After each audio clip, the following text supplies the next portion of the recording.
Okay, so we are back for another amazing episode of Bald Guys on Bikes.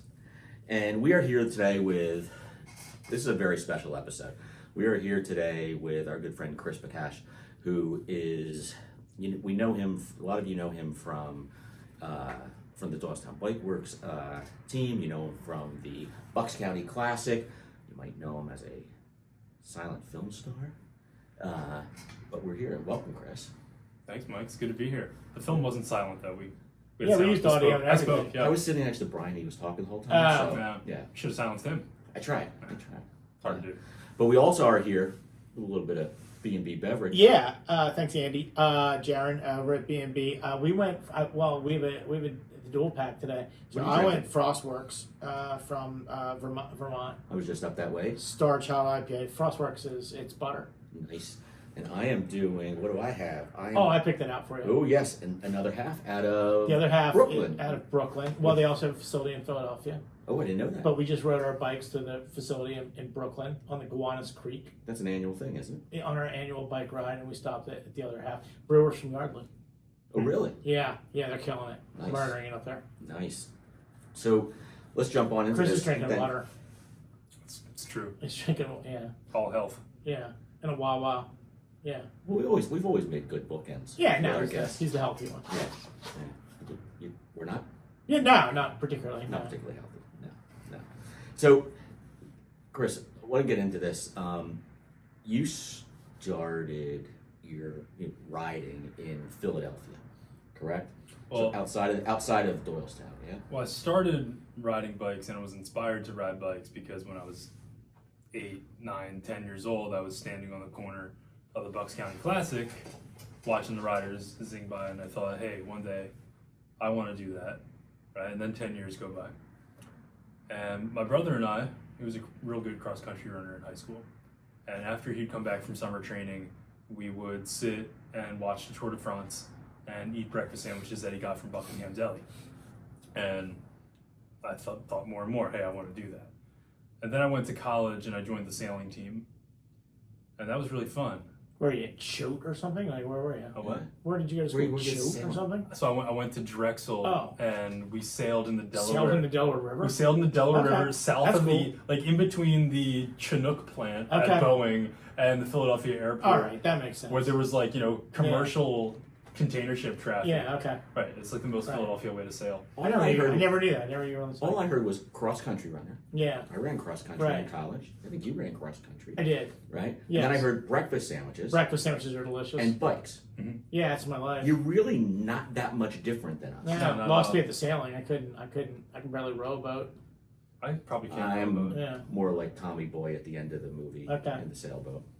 So yeah, the connection there is that my brother started riding road bikes to cross-train for cross-country. And then when I got my first job in high school, I saved up some money and bought a Cannondale. And I started riding bikes my senior year of high school, went to college, joined the sailing team, didn't ride bikes for a little bit, and then joined Drexel's bike racing team my junior year, and got the bug, got hooked. Where did it go from there? So you're riding in college. Mm-hmm, riding in college. Racing, ton of fun. Yeah. Traveled around a little bit for that, and then did USAC racing in the summers. I was on the Amoroso's bread rolls team in Philadelphia, which the kids basically. They were cool kids. It's the Italian flag. Again, cool kids. Yeah. Not a whole lot different. Yeah. Rolls, bread. Delicious rolls. Yeah. Mm-hmm. Yeah. So you've got this racing bug, right? You're racing on a named team. Where do you go from there? Well, I was coming back to Doylestown to ride with Jason Wood a lot because we were on the same team and we would meet up in Doylestown to ride. And after one of those rides, I went back to my parents' house in Doylestown here to hang out with my nephew because he was in town. And I was just getting off my bike and was sitting out in the sun on the front porch and didn't really know him at the time, but Brian Boger rode by and he goes, "You're on my list!" And so I went inside and locked the doors. I knew what I was doing. I was riding by every day trying to catch him because we were forming the Bike Works powered by Fred Bean cycling How long team. ago was that? 2017. 2017, right. And no, I'd seen him out riding. I knew about Amoroso. I knew about Chris. So I'm like, well, I'm only trying to get riders from Doylestown, right? And there isn't 20 of them. You have to get all of them, yeah. I mean, like not 20 like old guys, like 20 that are like relevant, Right. 5 that are relevant, right? So I was recruiting Chris for that team Nice. by stalking his parents' house. Yeah, Yeah. well, and it worked. Yeah. And it worked. His tactics, while they may be strange and a little creepy, they worked. So you start riding? You start riding when you start kitting up for bike works? That's basically it. So that's the first season we all raced together was 2018. Which was a really fun year, right? Yeah. Like yourself, Colin Kelly from Pipersville, Chris Meacham from Doylestown then, Jason Wood from Doylestown, Wes Klein, who was a little bit outside, he was from Emmaus, but friends with all those guys. And Ian. And Ian Whaley. From right? Connecticut. From Connecticut, yeah. Who probably went to a sailing school. Definitely went. Probably, or a skiing school or something, yeah. Okay, yeah. Fun year, yeah, go ahead. Mm-hmm. And then what happened? So we all raced together. And then there starts to be all this Doylestown-centric activity. We were meeting here to ride, we're meeting here to train, we're meeting here to leave for the race, we're meeting here for some event in the evening at the shop. And so I'm ping-ponging back and forth. Right, you're not up here permanently. No, I'm living in Philadelphia. I'm ping-ponging back and forth a lot for this stuff and to be with my family. And the problem was I was working in southern New Jersey. So the commute didn't really make sense at that time, but more and more and into the next year, the 2019 season, I'm like, I want to be in Doylestown. This is where I want to be. I just couldn't make it happen because of work, right? But then... Well, the interesting thing about that year was, and you remember this story differently than I do, but we were trending towards the end of the season. You were at 26 at the time? Does that sound reasonable? I was 27, yeah. 27. And you had an up and down season in my memory, right? Like you had done well in some races. You had dropped out of some races. You had, I don't remember all the things. My memory of it is that going into the Bucks County Classic that year, the rules were that we had 6 riders. And I remember saying to you, like, do you think, like, you have a great job, you had, other things going on at the time. You think, bike racing is kind of coming to a conclusion. And you were my memory of it was you were kind of like, what are you talking about? Yeah, I was like, hell no, this is getting started for me. Right. I started racing bikes at 20, 21, 22. So I didn't have like that long junior career to get a ton of repetition on the track, or get a ton of repetition racing a lot in the summers. So I was still like, I was as fit as a whistle, but I was still figuring out how to be a good bike racer. Well, I also think that I remember that, again, correct me if I'm wrong, I actually remember you saying to me that year that you were having some headaches, that you were having some issues with migraines, is my memory of it. But you were like, I kind of think I'm on top of it. It hasn't really been happening. Is that your memory of that? I got a concussion that summer. Okay. I was racing in Chicago at the Intelligentsia Intelligentsia. Cup. I was doing great. I was finishing like top third of a pretty stacked field. Yeah, big race. I was stepping down into the category 2-3 races sometimes just to try to get some upgrade points to get my Cat 1. Right. And got stuck in a stupid crash. It was a slow crash, and went back and like knocked my noggin, blew up a helmet. And rung my bell pretty good. But then we go to Doylestown, we go to the Bucks County Classic, and it's 2019 now. 2019, and people outside. I consider myself outside of racing, but people who aren't sort of having this conversation every day, they don't realize that Doylestown's an extremely difficult race, right? It's long, it's got elevation to it. It's long compared to other kind of races that we do during the year, typically, right? Yeah, Doylestown is like usually an hour, 45 minutes. Most of the crits we do are an hour. And in the field, that field at the time would have been 100 riders. More, yeah. Yeah, and not slow riders either. No, like the real deal. And how many people finish that race annually? I think it usually cuts down to about half the field. Less, I think. The year before, 2018, when it poured. Oh, right. It was like Colin all blue going up to the finish line. Colin Kelly. Yeah. On the hypothermia. Yeah, but I would say less than half that field finish every year because it's that difficult of a race. Yeah. And you? I did pretty all right. I was pretty proud of my work that day. You were my one regret was not like just. I finished that race completely shelled. Okay. But I wish I had like turned myself inside out a little bit more.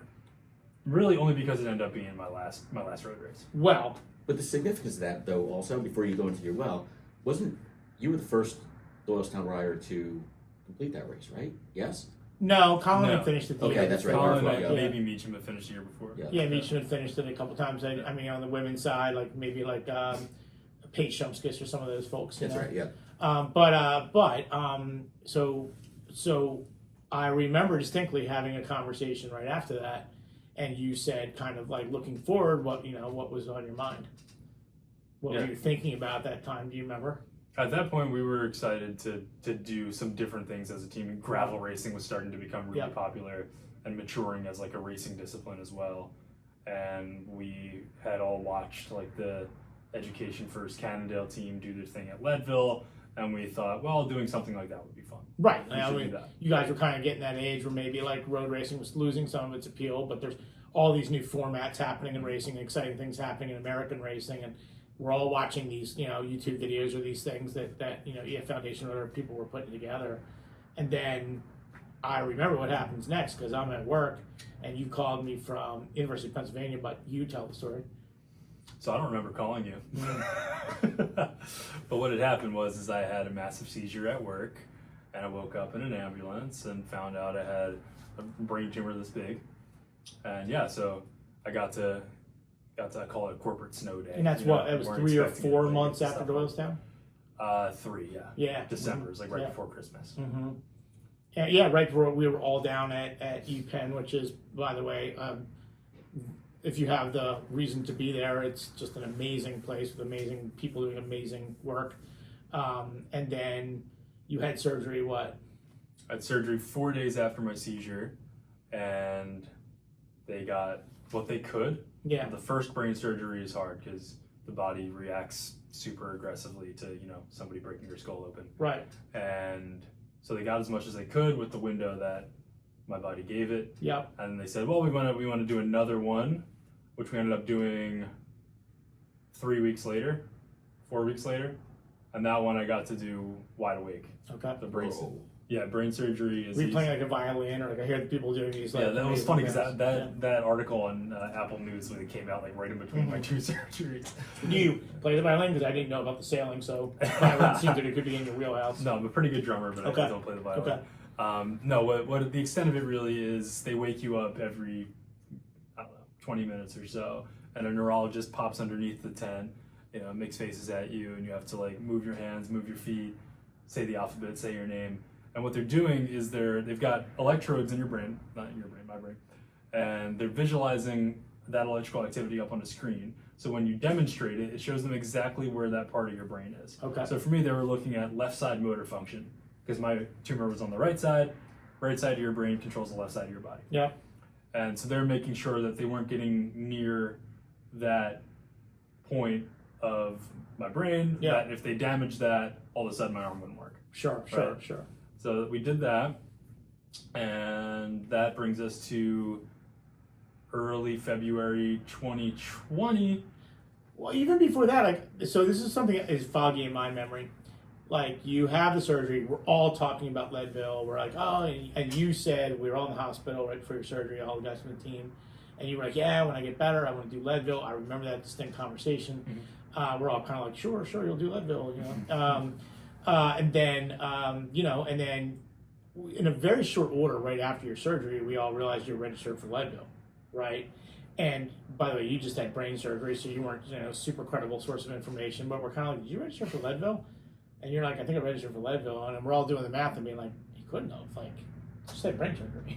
Like, it happened in like that short of order is my memory. Is that your memory of it? Yeah. So what happened was, I didn't register for Leadville. Okay. I was talking to a friend of mine that had helped me get into bike racing in the 2014 timeframe. Yeah. And he's connected with a foundation called the Challenged Athletes Right. Foundation.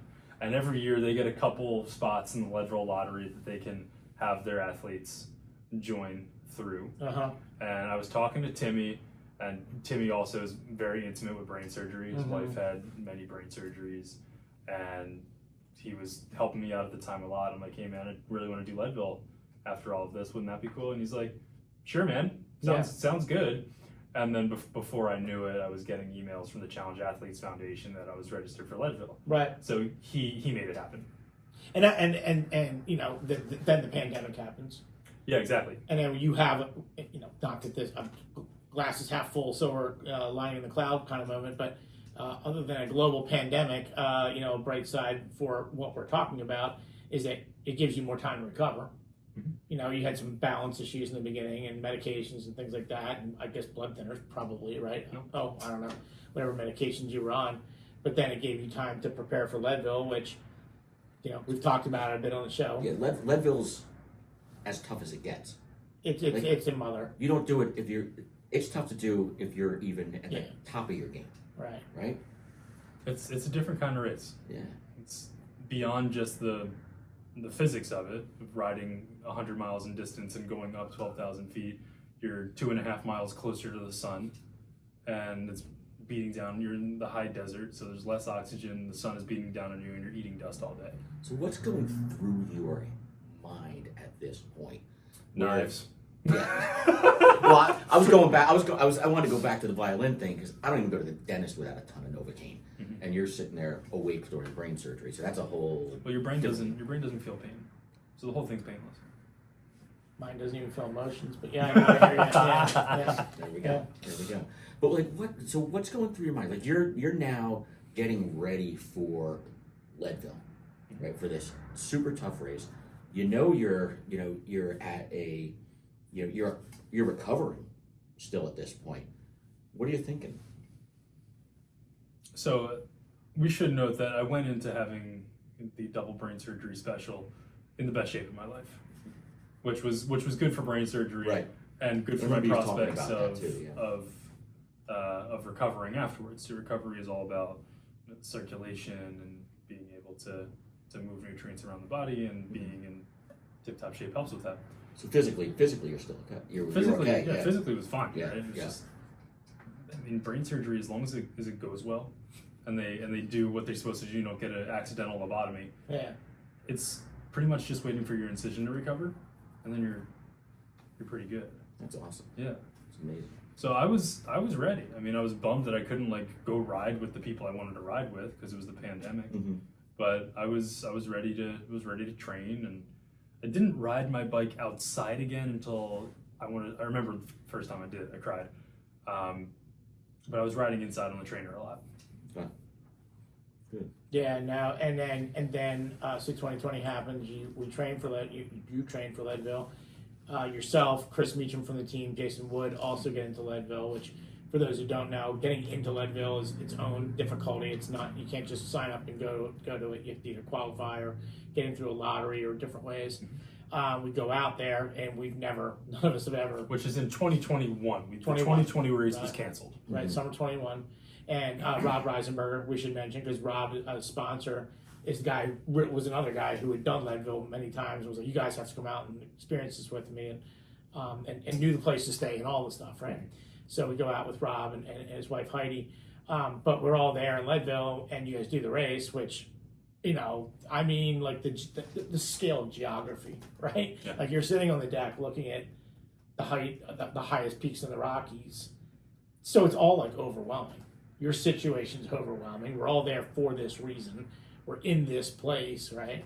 And, unfortunately, people ask me all the time, how did you guys wind up, knowing that Chris was going to get brain cancer so he could make this film? And I'm like, yeah, we didn't plan that or script that. We've been working with an old friend of yours, Ryan Canney, to collect film about the team, and we didn't know why, right? We were getting all this footage, but we brought him along to Leadville as well. Mm-hmm. And that culminates in the project called our film, Mountains We Climb. Yeah. Documentary. Yeah. And Ryan at Riverbank Creative is the filmmaker.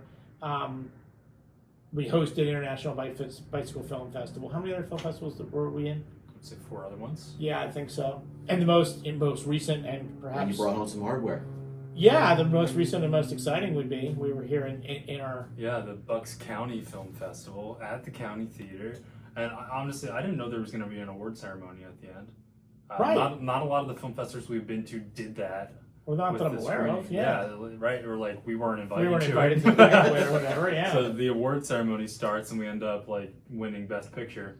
Yeah. So that was in our cool. hometown at the county. Right, and my mom was there. And it was right, cool. a lot of friends were there and so forth. But the wine holders, all kinds of people came. Yeah. But yeah. So and of course I'd be delinquent in mentioning that Giant and GoPro, and a friend of yours, and we're going to get to that in a second, Capella Fahum, were the ones who sponsored the film. So that project, right? We've just done all the film festivals and, taken all the awards and all that stuff. We get done with that project. You go, what happens next? You have some big changes in your life at this point. Yeah. So 2021 is this turning point in my life where I've gone back to work in corporate America, and I'm realizing this ain't it. Mm-hmm. I can't do business analytics anymore. That's not going to be fulfilling for me for a number of reasons. And I was very fortunate to have that job, and it was a very good job. I needed something new. You were wearing fancy clothes at that time, yeah. Yeah, no. Now you're wearing, giant. Excuse me, this is a very nice t-shirt. Right. It's even got one of those fancy collars Right. that's a little bit thicker. No, it's nice. Yeah. Got in the way of your peak backing. Yeah, exactly. So, I'm thinking about how I can change my life. During the pandemic, I'd started taking these free online courses that I could find, and they were all leading towards the direction of psychology and well-being. And so I'm learning more and more about that, and I find out that the original program in positive psychology, which is the science of wellness, is at the University of Pennsylvania. By happenstance. By happenstance, an hour down the road, right? I thought I've already given the University of Pennsylvania lots of my money. I should give them some more. Right. So in around early 2021, I applied to this program, and it's the best positive psychology master's program in the world. And I'm thinking, well, this will be a good experience to apply to grad school, and they'll say no, and then I'll try again later. Yeah. I get in, and I'm flabbergasted by that. And they do this so wonderfully. The director of the program, who is a world-renowned positive psychologist himself, they call you individually, and he just, he's on like vacation somewhere. Right. He picks up the phone and calls you and invites you to the program. Basically. Okay. It's very memorable. I remember exactly where I was. Yeah. I was in Maine. I just climbed a mountain. Sailing. And got a call. I'm like, well, this is nice. Let's do this. Let's do this. So I decided that I'm gonna go back to school full time, which I started in Colorado. Okay. I finished Leadville. I drive to Steamboat Springs, Right. Yeah, that's right. where I sleep on my friend's couch for a couple weeks, and we go around and hike and enjoy the Colorado summer, and then over like an extended Labor Day weekend, I do the first like 5-day intensive grad school weekend from my friend's spare bedroom in Steamboat Springs. Yeah. Now the grad school program ended up being entirely online because of the pandemic, Right. and I decided to quit my job and focus on it full time and launch a new career. Yep. And you were in that program, so I know more about your program than I'm letting on, obviously, but Devin Still, who I'm a Penn State football fan, and Devin Still had an amazing story with his daughter and her battle with cancer, and all the work that he did through the NFL to combat pediatric cancer, and that's a big cause at Penn State. I met some other people along the way. A lot of people don't know I don't work at the bike shop. I work in a different place and human services. And I've met some people through that have also been in the program, had the opportunity to actually take some training, right, with someone from your program. All right, what was his name? FBI agent. Yeah, exactly. Yeah. I won't say his name for that reason. But yeah. He's a great professor. Yeah, amazing. But what? So, and what are you doing now? I'm a teacher now. Right. I do a few things because I'm a teacher. I also have other jobs. Yeah. But I teach high school math at a school for kids that need individualized education. About what? 600 yards it's from his over there. door. Yeah. Exactly. And it's my first job as a professional helper. That's how I see And it. my wife Dawn also works there. May had something to do with me getting that job. Yes. Yeah, and I know a lot about the work you guys are doing there and the population you're serving. So, an amazing helping job for sure. But selfishly, as cool as that is, you're living in my neighborhood. We have the coolest We have the coolest bike neighborhood going.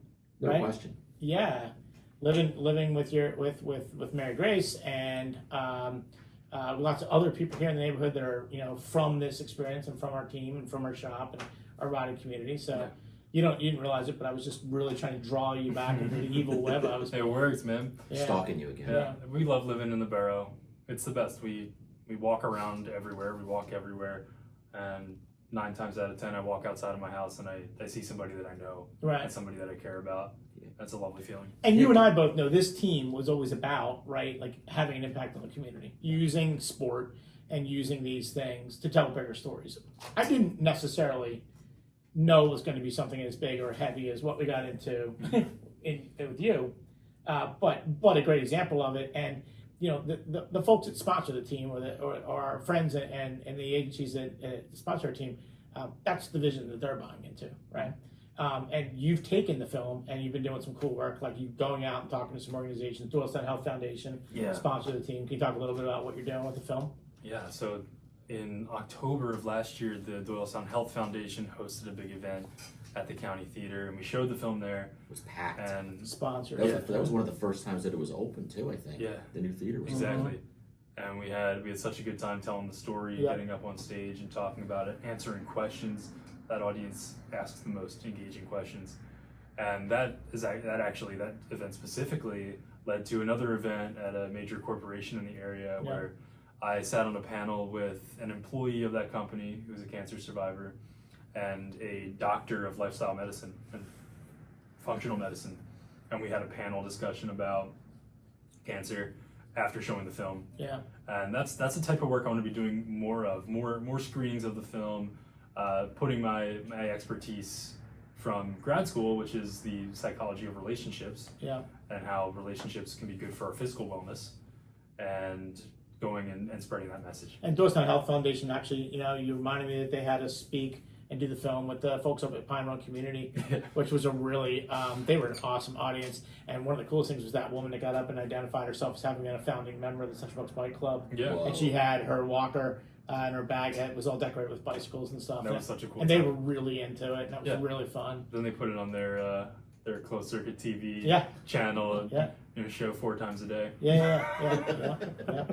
So what are we doing next? What's going to happen with the film next? What's the where plan? do you go? Well, we need to get it to more people. So the next step is to get it on the internet, somewhere where people can go and see it and get it at more events. Yeah. I think the in-person events really capitalize on what the film can do, more so than just spreading it out on the internet. I had the opportunity to take it into the folks at Fred Bean's and their they do these lunch to learn programs, and the employees came out and a really nice turnout of people who came to see the film, and people who knew you from growing up and lifeguarding at Fanny Chapman and things like that. So yeah, it was another really cool experience with it. Anything else you want to bring us up to date on? What are you doing with bike riding? You riding? I haven't ridden my bike since last winter. So I was doing chemotherapy for a year. Oh, okay. And I did radiation before that, and that was just I was tired. You did some big hikes. Yeah, you did a ton of big hikes. Yeah, I've been climbing a lot of mountains. I'm working on climbing all 115 of the 4,000-foot peaks in the Northeast. Where are you at now? That's all of New York, all of Vermont, all of New Hampshire, and all of Maine.